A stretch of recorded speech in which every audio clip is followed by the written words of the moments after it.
모든 사람들이 다 형통하기를 원하죠. 그런데 왜 형통하지 못할까요? 여러분, 형통은 환경이나 조건이 주는 게 아니에요. 형통의 주관자는 하나님인 것을 믿으시기 바랍니다. 근데 하나님은 사람을 통해서 일하세요. 신명기에 보면 사람이 하나님의 말씀에 순종하면 그가 형통해지는데 어떻게 되냐? 그 사람이 성읍에 가면 그 성읍이 복을 받는데, 그 사람이 들에 가면 들에 농사가 잘 된대. 그 사람이 사업을 하면 사업이 잘 된대요. 그 사람이 직장에 나가면 직장이 복을 받는데, 나가도 들어가도 복을 받는데, 떡반죽 그릇도 복을 받는데요. 여러분, 실제로 사람들이 많이 모이는 곳, 그 길목에 음식점을 냈는데, 야, 여기는 사람들이 왕래가 작고 많이 몰려드는 곳이기 때문에 잘 될 것이다. 그래서 여러분 음식점을 차렸는데, 그 옆집은 손님이 바글바글한데 이 집은 썰렁한 집이 많습니다. 여러분, 같은 지역에 논밭이 있고 똑같이 씨를 뿌리고 농사를 짓는데, 어떤 사람의 논밭은 잘 되고 열매 맺고, 바로 옆 집의 밭은 시들시들하고 말라 죽고 그런단 말이죠. 여러분, 그게 환경이 우리를 형통하게 하고 복을 주는 게 아니에요. 똑같은 환경에서 여러분 눈으로 보잖아요. 우리 최춘옥 집사님 농사 짓는 그 땅은 그 옆에 땅과 다 똑같단 말이죠. 근데 최춘옥 집사님이 짓는 고추는 막 주먹만해. 그리고 막 주렁주렁 달려서 가지가 다 휘어져서 찢어지게 생겼대요. 근데 옆집은 안 되는데, 무를 심으면, 나는 그렇게 큰 무를 처음 봐. 여러분 다 보셨죠? 추수감사절날 세상에 다른 무 5개 합쳐놓은 것만 해. 그렇게 잘 된단 말이죠.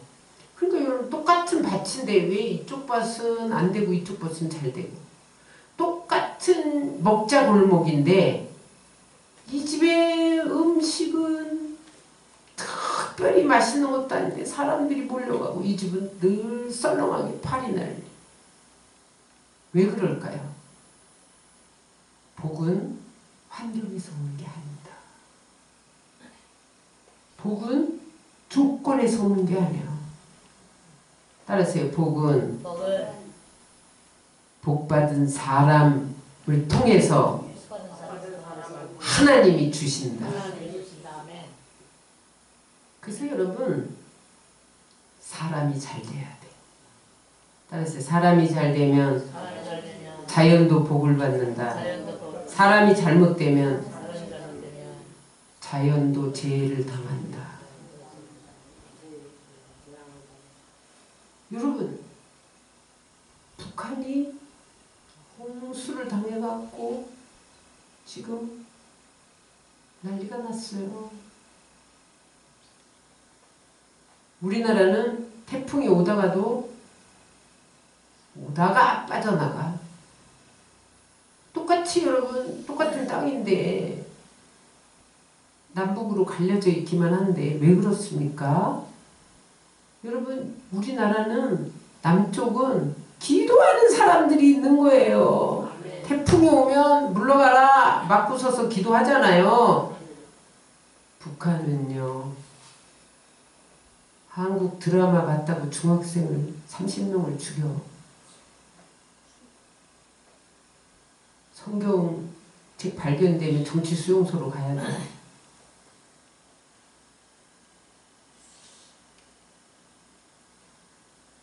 사람이 중요합니다. 도덕성도 있어야 돼요. 근데 그 도덕성은 어디에서 오냐? 신앙의 뿌리를 줍니다.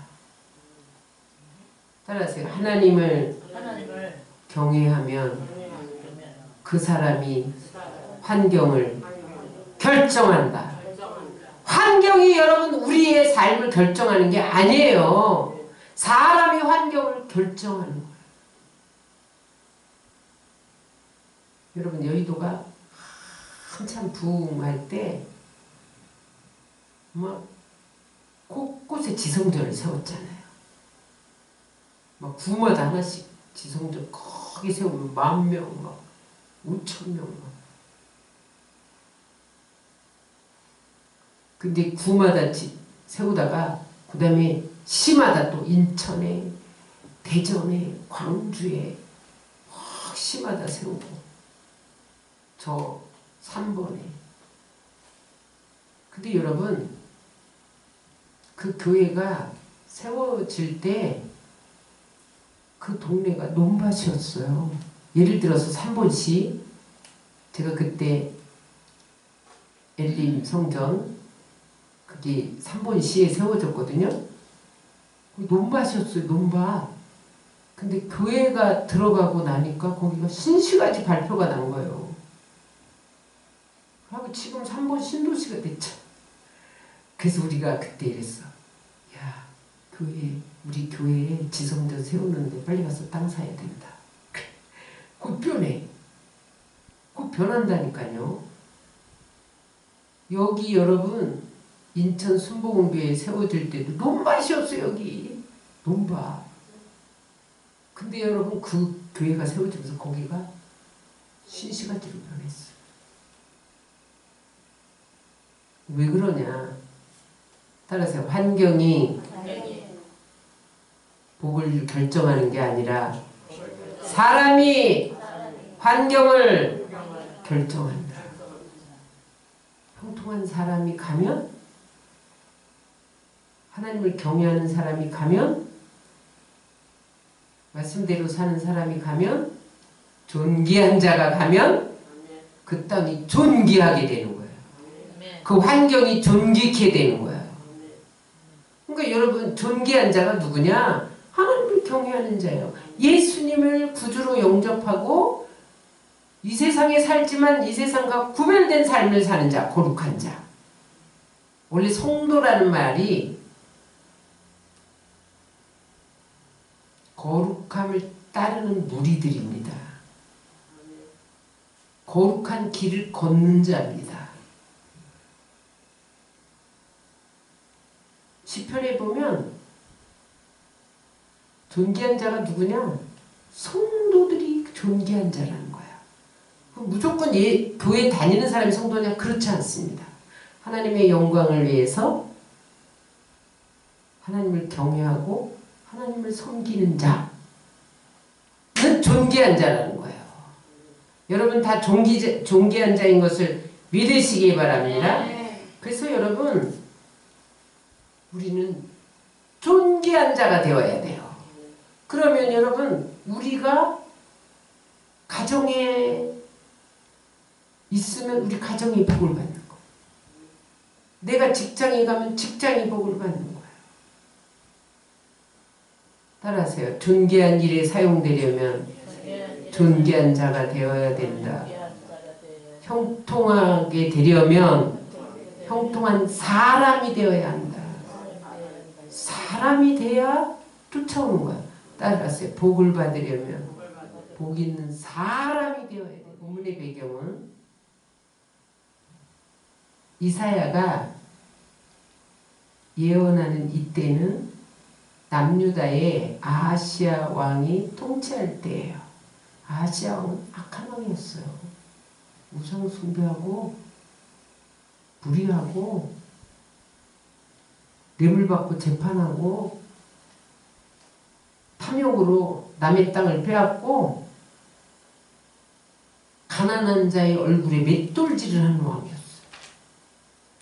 그러니까 여러분 가난하고 과부되고 고아인 사람들이 그 불의함 때문에 고통을 당하고 연약한 자들이 슬퍼하는 그런 시대였어요. 그러니까 하나님이 그 악한 왕을 심판하려고 북이스라엘이 쳐들어와요. 그때 남유다 북이스라엘 나라가 반쪽 났었잖아요. 우리나라 남한 북한처럼. 그랬더니 남유다의 왕이 악을 행하니까 북이스라엘이 쳐 내려와가지고 12만 명을 죽이고 20만 명을 포로로 끌어가요. 그러면은 왕이 납작 엎드려서 회개해야 되는데 아수르에게 가서 도움을 요청하는 거야. 우리 북이스라엘 좀 물리쳐줘라. 자기 동족끼리 싸우면서. 근데 여러분 아수르가 도와주느냐?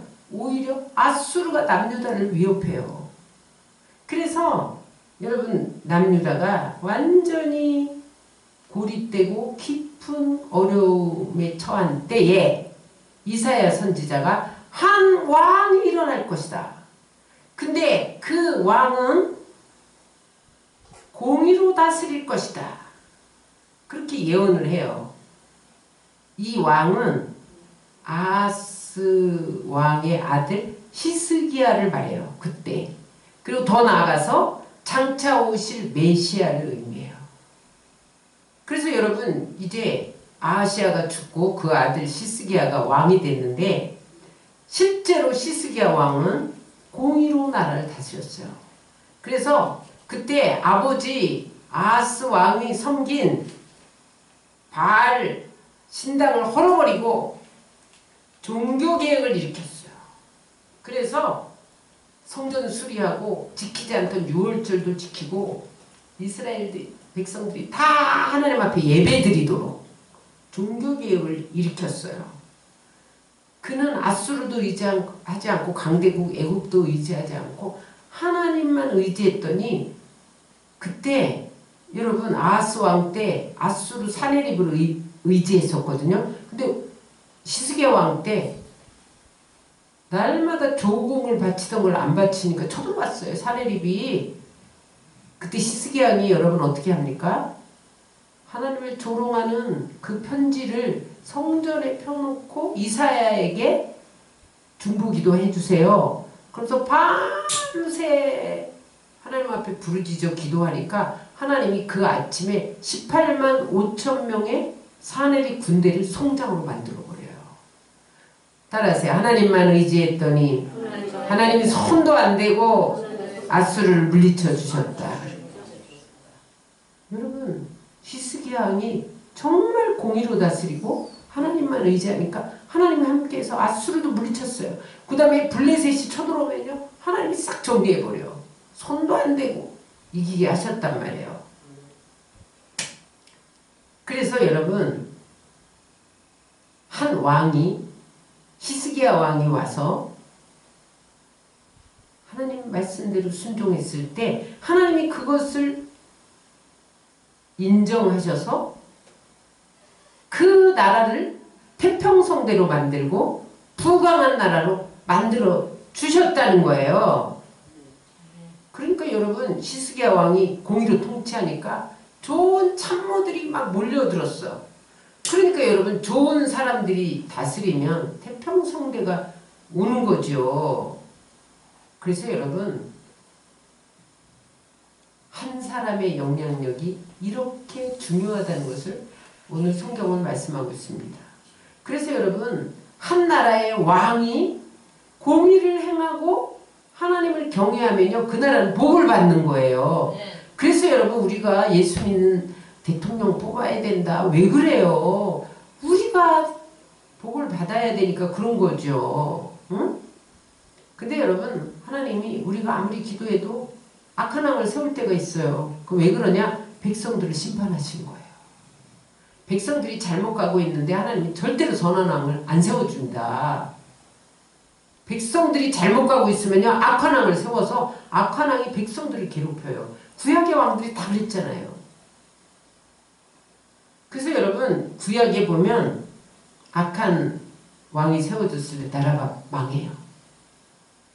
하나님을 경외하고 선한 왕이 세워지면 태평성대를 이루고 그 다음에 기근과 전쟁이 없어지고 그 나라가 강성해지는 것을 볼 수가 있어요. 그런데 히스기야 왕이 예수님이 오시기 전 왕의 샘플입니다. 한 인간 왕인 히스기야도 의롭게 통치하고 공의로 통치하고 하나님만 의지하고 나라를 다스렸더니 태평성대가 왔는데 나라가 부강해졌는데 한 실제로 의로운 왕 예수님이 오시면 그분은 오셔서 존귀한 일을 계획하고 존귀한 일을 행하신다는 거예요. 여러분 악한 자는 절대로 존귀한 계획을 못합니다. 왜냐하면 마귀는요 항상 거짓을 계획해. 악한 지도자는요 마귀에게 붙들렸기 때문에 항상 여러분 거짓을 계획하고 불의를 계획하지 탐관 오리들처럼 여러분 약자를 짓밟고 불의한 재판을 하고 뇌물을 받고 그렇게 행하지 존귀한 일을 계획할 수 없어요. 그런데 한 왕, 의로운 왕 예수님이 오시면 그분은 존귀한 계획을 세우고 존귀한 일을 행하시고 존귀한 자를 세우신다는 거예요. 응? 그래서 이 땅에 하나님 나라가 이루어지도록 하신다는 거예요. 더 중요한 것은 따라하세요. 그 의로운 왕이신 예수님을 믿으면 존귀한 자가 된다. 여러분 우리가 예수를 믿으면 하나님의 자녀가 돼요. 여러분 이거 놀라운 일입니다. 우리가 거지의 자녀였어요. 예수 믿기 전에는 거지의 자녀였는데 예수 믿으면서 하늘나라 왕자 공주가 된 것을 믿으시기 바랍니다. 우리가 여러분 한 의로운 왕을 영접하면 그분은 존귀한 일을 계획하고 존귀한 일을 해내시고 존귀한 자를 세우시기 때문에 그 영성이 우리에게 전가되는 거예요. 그래서 여러분 우리가 신분의 변화가 일어나면 우리가 존귀한 일을 계획하게 되고 존귀한 일을 감당하게 되고 존귀한 자로 세워지는 것을 믿으시기 바랍니다. 따라서 나는 하나님 나라의 왕자다, 공주다. 그럼 이제 우리는 신분이 변화됐어요. 이런 거지가 아니에요. 이제는 하늘나라 왕자 공주에 그러면 신분에 맞게 옷을 입어야 돼. 거지 누더기를 걸치고 다니면 안 돼요. 누구도 존귀한 자로 보지 않습니다. 어떻게 입어야 돼요 여러분? 왕자는 왕관을 써야지. 채색 옷을 입어야지. 막 금색 두루마기를 입고 말을 타야죠.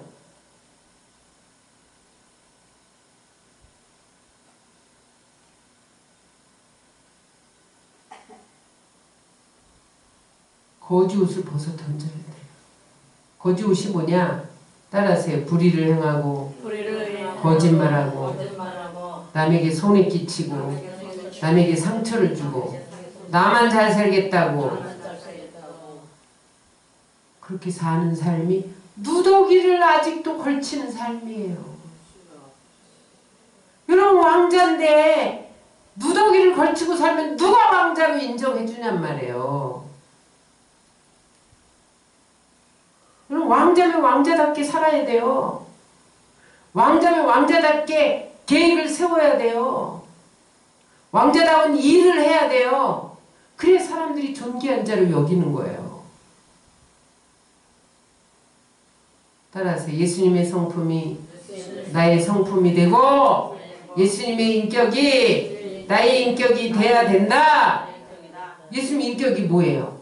거룩하고 진실하고 정직하고.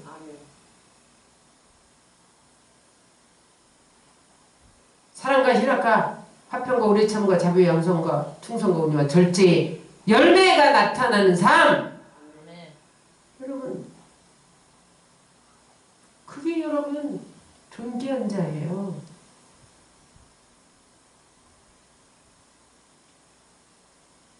존귀한 자가 다 되시기를 주의 이름으로 축원합니다. 거지 옷을 벗어버리세요. 언제까지 누추하고 냄새나는 거짓말, 불의, 탐욕, 교만,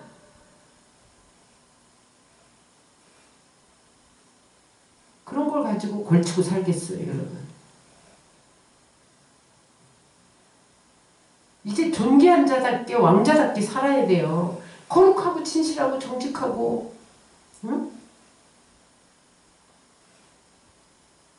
그렇게 살아야 돼요. 그렇게 여러분 존귀한 자가 되면 하나님이 그때부터 우리에게 어떻게 대우해 주시느냐 따라하세요.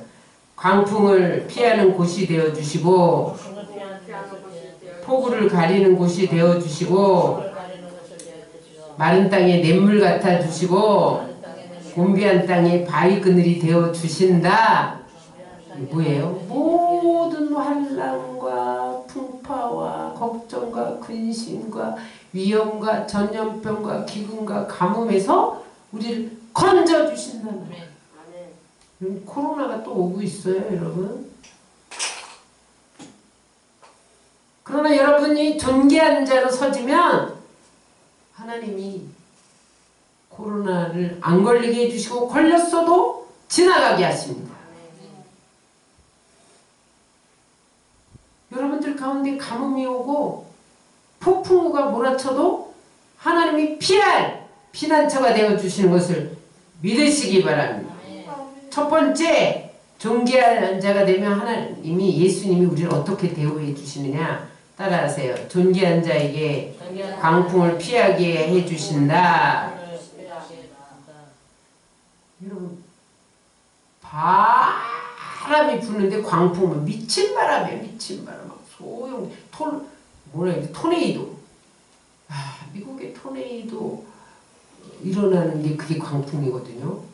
그랬더니 집이 막 날아가더라고. 지붕이 통째로 막 날아가.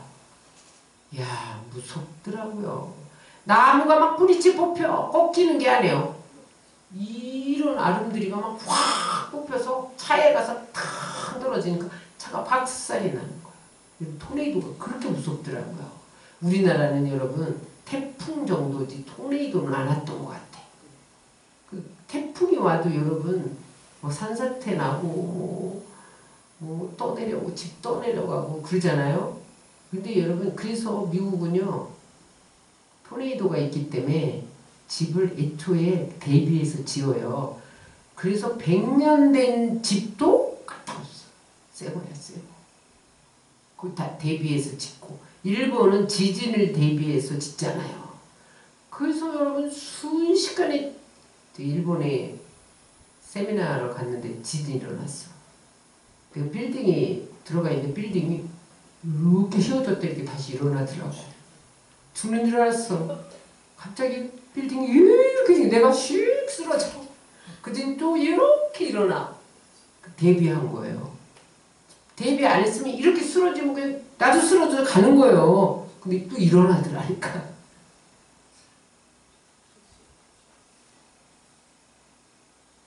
여러분, 광풍이 불면 전쟁을 방불합니다. 여러분, 인간은 어떤 때 광풍이 부냐? 죄를 지으면 광풍이 불어요.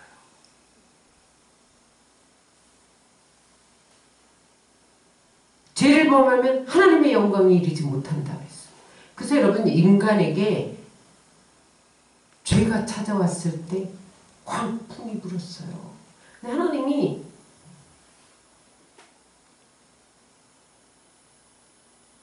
예수 그리스도를 통해서 우리를 그 광풍에서, 죄의 광풍에서 건지시려고 예수 그리스도를 십자가에 못 박으신 거예요. 그래서 십자가에서 그 광풍을 미친 바람을 걷어냈어요. 그래서 우리가 예수님을 영접하고 예수님 말씀대로 살면 예수님이 우리의 광풍을 피하는 피난처가 되시는 거예요. 여러분, 십자가 사건이 광풍입니다. 그럼 십자가에 매달릴 때 하나님께도 버림받았죠. 하나님이 어찌하여 나를 버리시나이까? 아무 대답도 안 해. 하나님이 딱 외면해버려. 아들을. 여러분, 제자들 다 도망갔지. 베드로는 저주하고 3번 부인하지. 군중들이 야! 네가 하나님의 아들이거든. 뛰어내려! 비웃고 조롱하고. 응? 그때에 예수님이 그것을 다 참아내고 그 광풍을 견뎌내고 걷어낸 이유는 예수 믿는 사람에게 광풍을 피하는 피난처가 되기 위한 것을 믿으시기 바랍니다. 그래서 여러분들이 예수님을 믿고 말씀대로 순종하고 살면 그때부터 여러분 우리는 예수님이 광풍을 피하는 곳이 되어주신다는 거예요. 시편 91편 2절로 6절을 우리 한번 다 같이 읽겠습니다. 자, 읽겠습니다. 나는 여호와를 향하여 말하기를 그는 나의 피난처여 나의 요새여 내가 의뢰하는 하나님이라 하리니 그가 너를 해날 군의 올무에서와 심한 전염병에서 건지실 것이로다. 그가 너를 그의 기초로 덮으시니 내가 그의 날개 아래 피하리로다. 그의 진실한 방패와 손방패가 되시나니 너는 밤에 찾아오는 공포와 낮에 날아드는 화살과 어두울 때에 퍼지는 전염병과 갈때 갇혀는 재앙을 두려워하지 아니하리로다. 그래서 여러분 우리가 존귀한 자가 되면 하나님은 어떠한 전염병과 기근과 닥쳐오는 재앙에서 광풍을 막아주시는 분이 된다는 거예요. 존귀한 자로 서주시길 주의 이름으로 축원합니다. 두 번째, 존귀한 자에게는 따라하세요. 폭우를 가리우는 곳이 되어주신다. 예수님이 폭우를 가리워 주신다는 거예요. 폭우가 내리면 도시가 순식간에 물에 잠깁니다. 산업시설이 다 떠내려가죠. 농토가 다 매몰돼요. 폭우도 무섭습니다. 여러분 노아 홍수 때 폭우가 쏟아졌죠. 40주 40년 하늘에서 물이 쏟아지니까 온 땅이 물에 잠겨 다 죽었잖아요. 방주에 들어간 노아 식구들만 살았단 말이에요. 여러분 이처럼 이 땅에는 항상 폭우가 쏟아지게 돼 있어요. 욥은 하루아침에 재산이 다 날아가요. 하루아침에 아들, 딸 10명이 그 자리에서 압사당해서 다 죽었어요. 그럼 그 인생의 폭우를 만난 거예요. 소돔과 고모라 성은 유황불 폭우를 만났어. 하나님이 동성애와 우상숭배에 집중하는 소돔과 고모라 성 백성들을 경고해도 듣지 않으니까 하나님이 유황불 폭우를 보냈어. 그러니까 어떻게 돼요, 여러분? 그 성이 완전히 멸함받았죠? 어느 정도냐? 롯의 아내가 뒤돌아보니까 속은 기둥이 될 정도. 여러분 우리 인생에 폭우와 같은 고난이 쏟아질 때가 있어요. 거기서 막아주시는 분이 예수님인 것을 믿으시기 바랍니다. 그런데 어떤 사람에게 막아주시냐? 존귀한 자에게 막아주신다는 거예요. 여러분, 인생의 폭우가 쏟아지면 죄와 저주와 가난과 낭패와 실망과 미움과 이런 그 고통에 시달리게 되는 거예요. 그런데 예수님이 그 폭우를 막아주시면 마귀에서 자유케 되고 질병에서 자유케 되고 죄에서 자유케 되고 여러분 치료해 주시고 거룩해지게 하시고 축복을 주시고 영생 복락을 주시는 것을 믿으시기 바랍니다. 여러분 주님이 우리의 폭우를 막아주시면 영혼이 잘된 같이 범사에 잘되고 강건하고 형통한 역사가 일어나는 거예요. 여러분 존귀한 자가 되시기를 주의 이름으로 축원합니다. 그 다음에 존귀한 자에게 어떻게 대해주시느냐 따라하세요. 마른 땅에 시냇물같이 되어주신다. 여러분 어떤 나그네가 물이 없는 사막을 걸어가고 있는데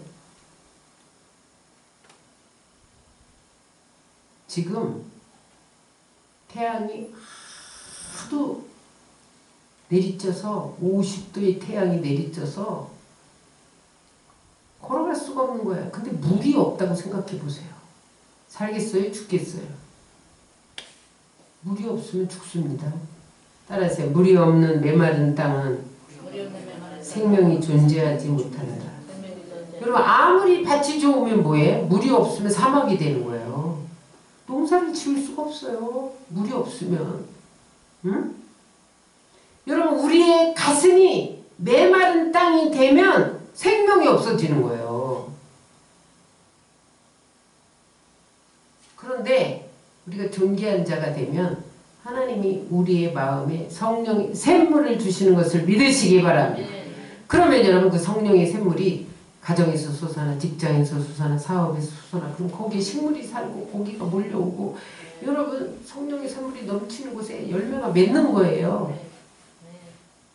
그래서 예수님은 누구든지 목마르거든 다 내게로 와서 마셔라. 너희 뱃속에서 생수의 강이 흘러나리라. 여러분 속에 성령의 생수가 흘러나게 하시는 분이 예수님인 것을 믿으시기 바랍니다. 어떤 자에게 성령의 생수를 주시느냐? 예수님을 영접하고 하나님을 경외하고 여러분 순종하며 살아가는 존귀한 자에게 하나님이 마른 땅에 시내가 되어 주신다는 거예요. 아무리 사막이라도 여러분 시내가 흐르면 거기가 옥토로 변하는 거죠. 인류의 문명은요 다 강을 끼고 일어났어요. 이게 물의 중요성입니다. 여러분 인류 4대 문명의 발생지가 어디예요?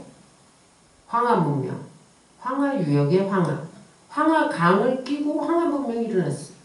그 다음에 인더스강 유역에 인더스 문명이 일어났어요. 나일강 유역에 이집트 문명이 일어났어요. 그 다음에 티그리스 유프라데스 강 유역에 메소포타미아 문명이 일어났어요. 여러분 4대 문명이 다 강을 끼고 생겨난 거예요. 여러분 우리나라도 이 서울이 어떻게 이렇게 발전했습니까? 한강을 끼고 있잖아요. 그래서 여러분 강물이 없으면 어떠한 문명도 일어나지 못합니다. 그래서 수도는 항상 강을 끼고 있는 곳에 세우는 거예요. 그 나라의 수도는. 강이 그렇게 중요한 거예요. 물이 그렇게 중요한 거예요. 여러분 에덴 동산에도 물이 흘러나와서 거기서부터 여러분 갈라져서 물 근원이 된 강이 있었어요. 그 이야기가 창세기 2장 10절로 14절에 나옵니다. 우리 한번 다 같이 읽겠습니다. 에덴에서 나와 생산을 이루시고 거기서부터 갈라져 네 근원이 되었으니 첫째 이름은 디손이라. 금이 헬라 그 땅을 둘렀으며 그 땅의 이름은 숭금이요 그곳에는 베델리온과 후마노도 있으며 셋째 강의 이름은 기온이라. 구스온 땅을 둘렀고 셋째 강의 이름은 세겔이라. 아수리의 동쪽으로 흘렀으며 넷째 강은 유브라데라. 사람을 이끌어 에덴 동산에 두어 그것을 정착하며 지키게 하시고. 에덴 동산이 어떻게 해서 여러분 낙원의 땅이 된지 아세요? 4개의 강이 있었어요. 비손강, 그 다음에 기온강, 히데겔강, 유브라데강. 강이 있기 때문에 거기가 여러분 낙원이 된 거예요. 여러분 강이 흐르는 곳에 농사가 잘 돼요. 생활이 부유해져요. 문명이 발전해요.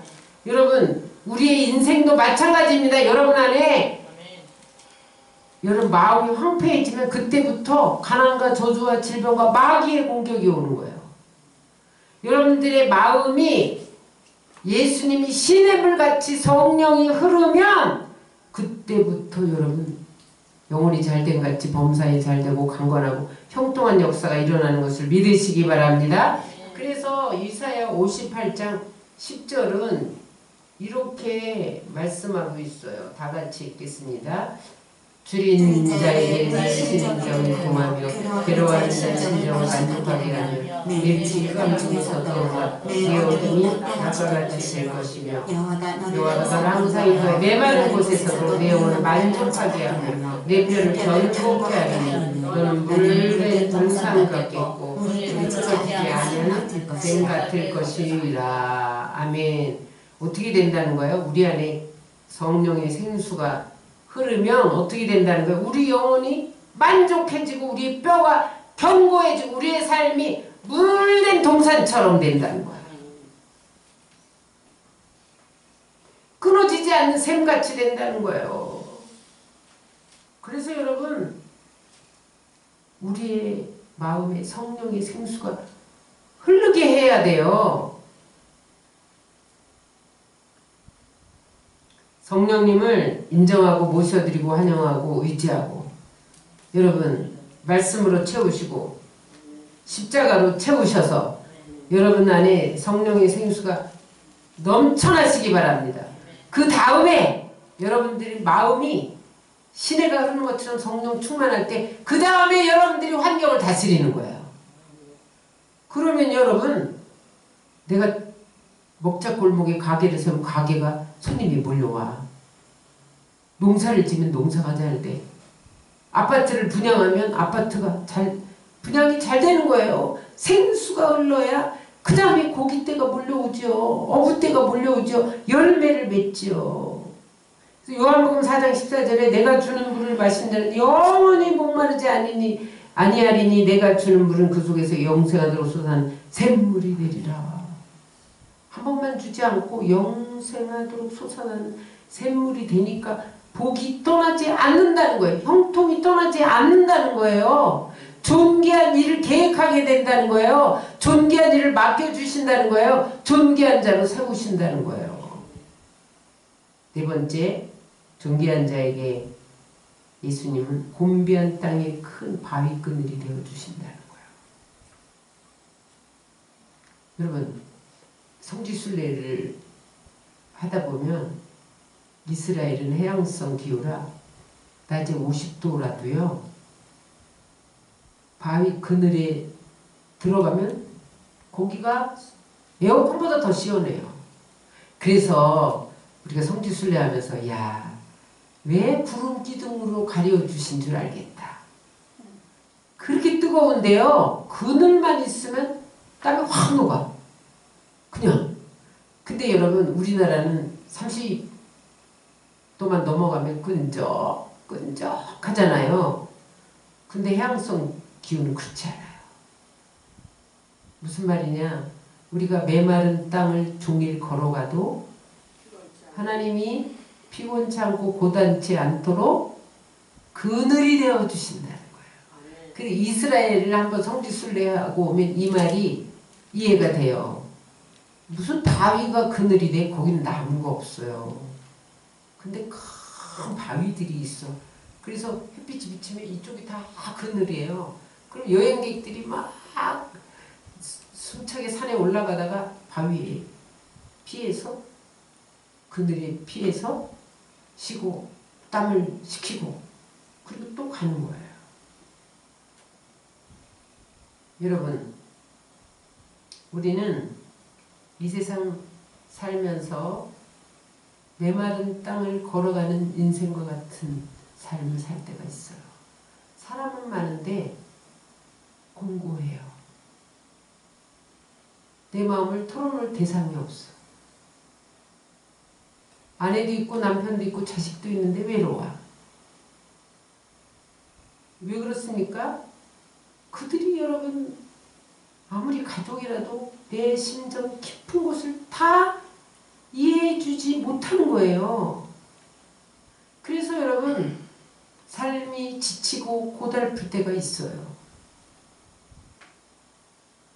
그럴 때 하나님은 곤비한 땅에 큰 바위 그늘에서 우리를 지켜주신다는 거예요. 시편 36편 7절로 9절을 우리 다 같이 읽겠습니다. 하나님이여 주의 인자하시며 주의 복을 주시며 사람들이 주의 나에게 그늘을 피하나이다. 그들의 주의 들에는 살찐 것으로 풍족할 것이라. 주께서 주의 공당의 강물을 마시게 하시리라. 진실로 생명을 주고 주께 있사오니 주의 비단에서 우리가 빛을 보리로다. 여러분 그 곤비한 땅을 걸어갈 때 주님이 바위 그늘이 되어주시면 우리가 거기에 피하면 그 곤고함이 우리에게 풍족함을 주신다. 응? 우리에게 빛이 되어 주신다는 거예요. 어둠을 물리쳐 주신다는 거예요. 생명의 원천이 주님께 있는 것을 믿으시기 바랍니다. 풍족함이 예수님께 있는 것을 믿으시기 바랍니다. 형통함이 예수님께 있는 것을 믿으시기 바랍니다. 여러분 사람이 술수를 쓰고 꾀를 쓴다고 해서 형통한 게 아니에요. 여러분 하나님 보시기에 진실하고 정직하고 거룩해야 돼요. 사람의 평가는 여러분 잘못될 수 있어요. 잘못 평가할 수 있어요. 하나님의 평가만 정확해요. 그래서 여러분 어떤 일을 행하고 사람을 대할 때 어떠한 일을 처리할 때 하나님이 이 일을 어떻게 평가하실 것인가에 초점을 둬야 돼요. 그럴 때 하나님은 우리에게 다른 박질라도 곤비치 아니하고 걸어가도 피곤치 아니하는 새 힘을 주실 줄 믿습니다. 이사야 40장 31절을 읽겠습니다. 오직 나를 앙망하는 자는 새 힘을 얻으리니 독수리가 날개치며 올라감을 같을 것이요 다른 박질라도 곤비치 아니하겠고 걸어가도 피곤치 아니하리로다.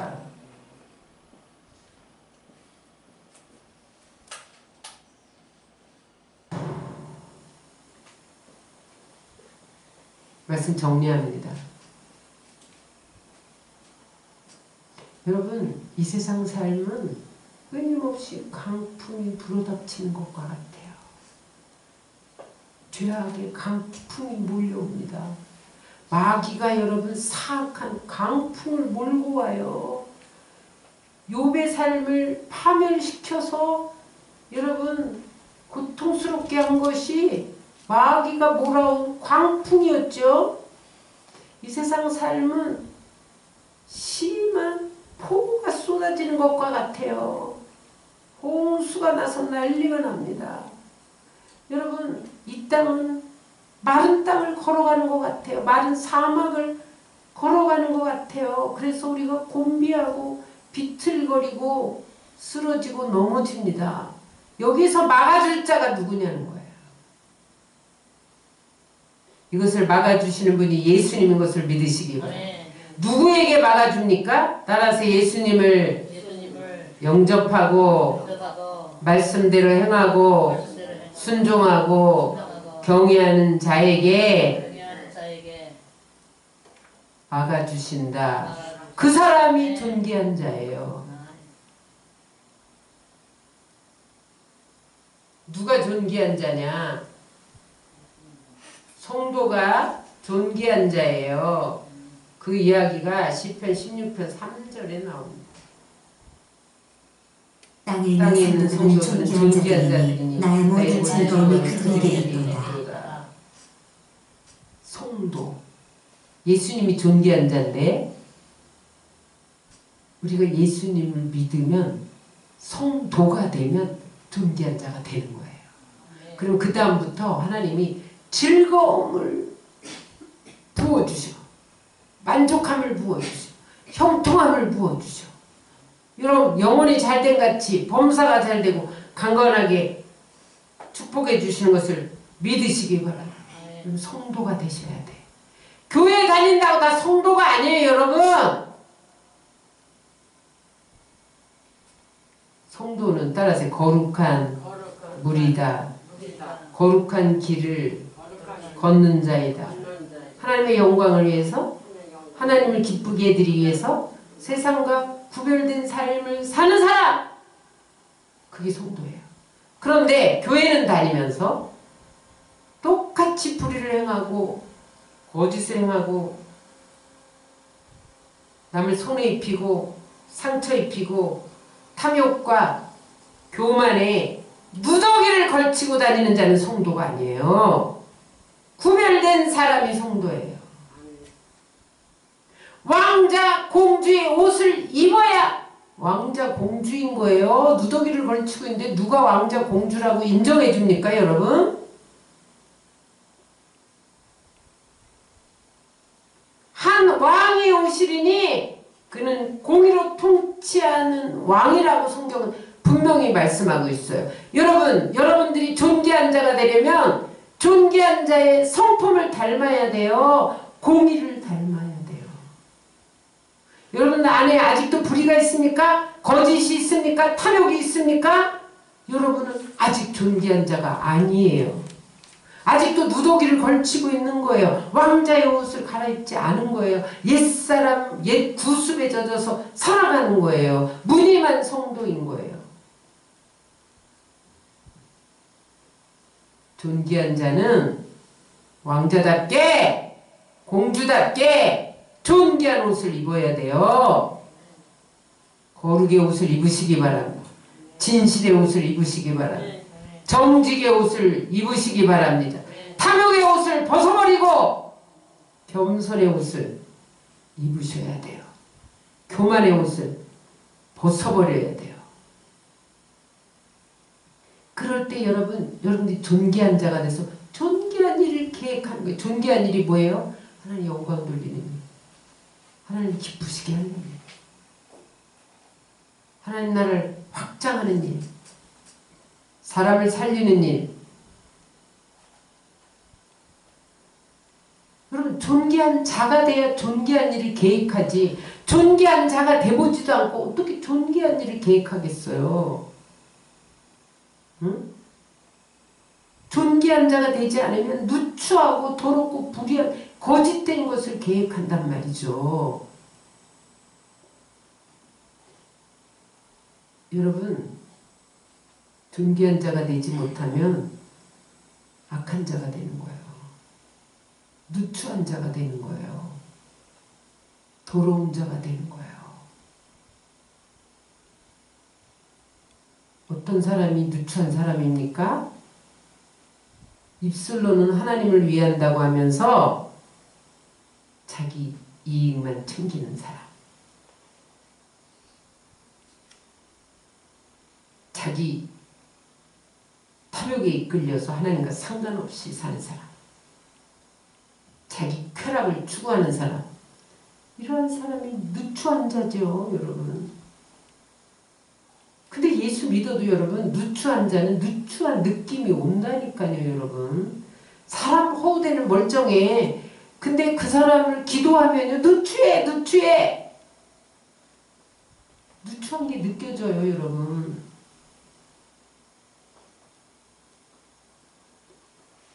존귀한 자가 되시기 바랍니다.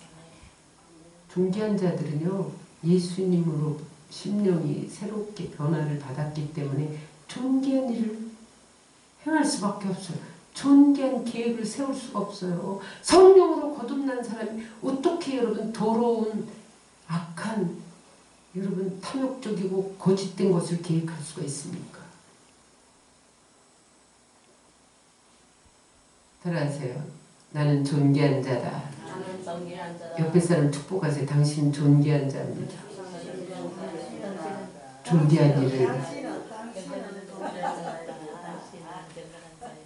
여러분 존귀한 자답게 존귀한 일을 계획하시기 바랍니다. 존귀한 일이 뭐예요? 거룩하고 진실하고 정의롭고 정직하고 공의롭게 사는 것이다. 그러면 하나님이 존귀한 자로 세우신다는 거예요. 따라하세요. 존귀한 일을 계획하면 존귀한 자로 세우신다. 존귀한 자로 세우면 어디든지 하나님이 높여주는 거죠. 하나님이 띄워주시죠. 가는 데마다 존귀케 만들어줘. 진심으로 겉으로 존귀하게 여기는 척 하는 게 아니라 여러분들이 존귀한 자로 존귀한 일을 계획함으로 존귀케 되시기를 주의 이름으로 축원합니다.